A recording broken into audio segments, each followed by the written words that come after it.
मुक्तक काव्य किसे कहते हैं? तो ये मुक्तक काव्य क्या है, तो चलिए समझते हैं इसको आंसर से। तो देखिए नाम से क्लियर है, मुक्तक, मुक्तक यानी कि जो मुक्त है, फ्री है, आज़ाद है, काव्य यानी कि कविताएं।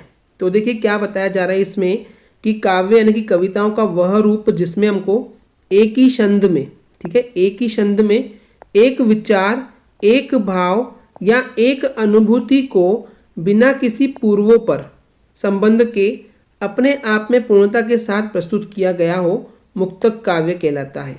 ट्रिकी है, मैं आपको समझाता हूँ इसका मतलब क्या है एग्जैक्टली।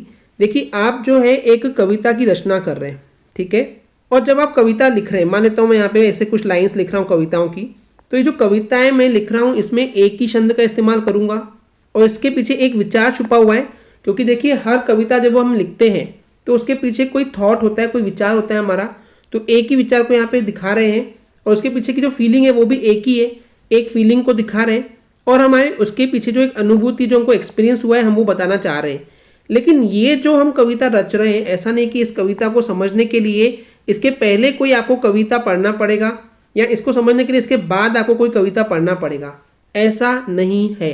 तो ये जो वर्ड आया ना पूर्वोपर, पूर्वोपर यानी क्या होता है, आगे या पीछे, तो वही बोला गया है अगर आप एक कविता लिख रहे हैं एक ही छंद में, एक ही विचार में, एक ही भाव में, एक ही अनुभूति में, लेकिन इसका बिना किसी पूर्वोपर संबंध के होना चाहिए, यानी कि इसके आगे पीछे कोई भी दूसरी कविता से संबंध नहीं होना चाहिए, ये अपने आप में जो आप कविता लिख रहे हैं पूर्ण होनी चाहिए, पूरी होनी चाहिए।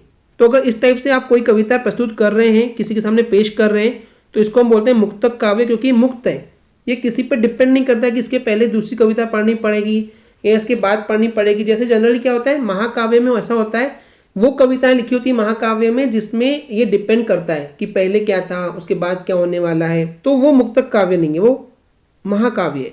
तो मुक्तक काव्य में क्या एक ऐसी कविता जो अपने आप में पूरी है, इसको समझने के लिए आपको इसके पहले या इसके बाद कोई दूसरी कविता के ऊपर आश्रित नहीं रहना पड़ता, डिपेंड करना नहीं पड़ता है। तो ऐसे कविताओं को हम बोलते हैं मुक्तक काव्य। इतना क्लियर है।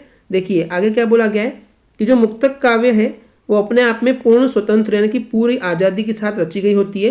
इस टाइप की काव्य रचना होती है कौन, मुक्तक काव्य। इसमें जो छंद होता है वो भी एक होता है, एक इकाई में होता है और इसके पूर्णता के लिए यानी कि इसके पूरे होने के लिए ना तो इसके पहले और ना ही इसके बाद में किसी संदर्भ या कथा की आवश्यकता होती है। ऐसा नहीं कि हमको इसके बाद और कुछ समझना पड़ेगा।